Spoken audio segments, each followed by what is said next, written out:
సోమంగళులందరూ కూడా చక్కగా పండితులు అష్టోత్తర శతనామాలతో శాస్త్రోక్తంగా కుంకుమార్చన చేసుకున్నారు కదా. అలాంటి కుంకుమ, మరి కుంకుమ నొదిటిలో ధరించా, మనం కుంకుమ పెట్టనే పెట్టాం కదా. కుంకుమ ధరించడం వల్ల స్థిరలక్ష్మి ఉంటుంది, నరదృష్టి పడకుండా ఉంటుంది. మన పిల్లలకు పెట్టం, మనం పెట్టాం. మనం భస్మం రాసుకో. త్రయంబకం యజామహే సుగంధిం పుష్టివర్ధనం ఉర్వారుకభివందన మృత్యోర్మోక్షీయమామృత. అమృతం చేస్తుంది మృత్యును. మనం భస్మం రాసుకోవడానికి భయపడతాం, మనం కుంకుమ పెట్టుకోవడానికి భయపడతాం.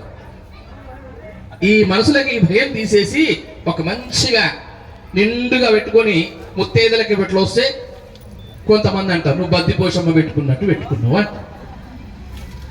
నువ్వు పెట్టుకున్నావులను విమర్శిస్తావు.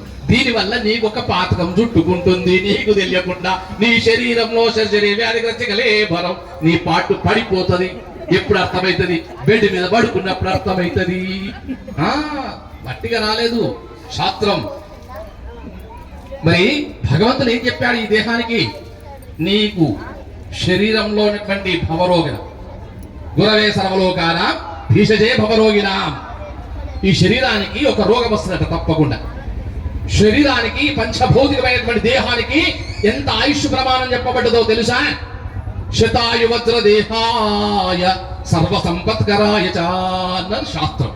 పంతులు గారు ఏం చెప్తారు? శతమానం భవతి అని చెప్తారు కదా. అంటే 100 సంవత్సరాలు చల్లగా బతుకోవాలి. కానీ 100 సంవత్సరాలు ఉన్నటువంటి బాడీని మనం ఏం చేస్తున్నాం? దీన్ని రక్షించుకుంటలేం. పొద్దున లేవము, సూర్యుడికి నమస్కారాలు చేయం. ఆరోగ్యం భాస్కరాదిశ్చేత్ ఐశ్వర్యం ఈశ్వరాదిశ్చేత్ అంటుంది శాస్త్రం. అంటే సూర్య నమస్కారాలు చేయాలంట పొద్దులేసి. నువ్వు స్వామి మస్తు చెప్తావు, మేము లేస్తమే 10 గంటలకు.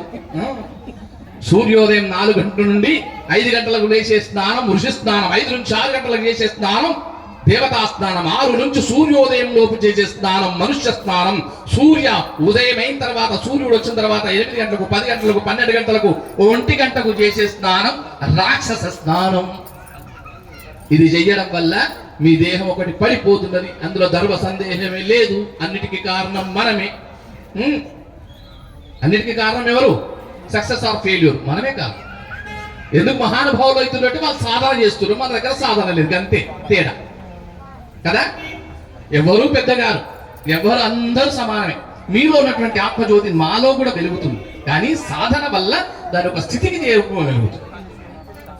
మరి ఆ అమ్మవారి యొక్క నామం చెప్తున్నాడు. రోజు కూడా భార్యాభర్త ఇద్దరు కూడా పాపం వారికి సత్సంతానం లేదు. వారిద్దరికి అపుత్రస్య గతిర్నాస్తిం గృహస్థాధర్మం స్వీకరించారు. గృహస్థాధర్మం స్వీకరించినప్పుడు ఈ పండితులు ఏం చెప్తారు? ధర్మ ప్రజా సంపర్దకం అర్థకం శ్రియముద్వయే అని చెప్పింది శాస్త్రం. సత్సంతానం కోసం మరి ఆ దుర్గాదేవిని పిల్లగా అనుకున్నాడు ఆయన. చూడండి, వాళ్ళిద్దరు కలిసి ఒక నిర్ణయానికి వచ్చింది. ఆ దుర్గా భవానిని మా బిడ్డని అనుకున్నారు. ఇక రోజు పూజ చేస్తున్నారు.